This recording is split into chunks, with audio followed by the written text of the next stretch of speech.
ధనుష్ ఐశ్వర్యకు విడాకులు మంజూరు. హీరో ధనుష్, ఐశ్వర్య రజనీకాంత్ ఇప్పుడు చట్టపరంగా విడిపోయారు. 2 ఏళ్ల క్రితమే వీరు తమ 18 ఏళ్ల వైవాహిక బంధానికి స్వస్తి పలికి నైతికంగా విడిపోయారు. తాము విడిపోవాలని నిర్ణయించుకున్నామని వీరిద్దరూ 2 ఏళ్ల క్రితమే ప్రకటించారు. అయితే చట్టపరంగా విడిపోయేందుకు గాను పరస్పర అంగీకారంతో ఈ ఏడాది ఆరంభంలో విడాకుల కోసం చెన్నైలోని ఫ్యామిలీ కోర్టులో పిటిషన్లు దాఖలు చేశారు.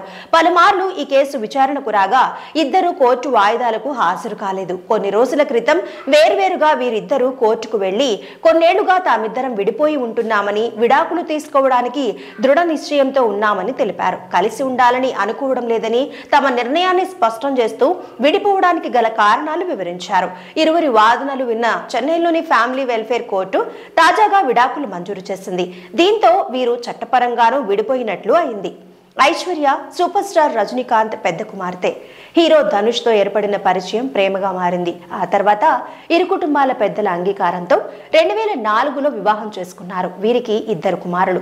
దాదాపు 15 ఏళ్లకు పైగా వీరి వైవాహిక జీవితం సాఫీగానే సాగింది. అయితే 2 ఏళ్ల క్రితం తాము విడిపోవాలని నిర్ణయించుకున్నామని ప్రకటించారు.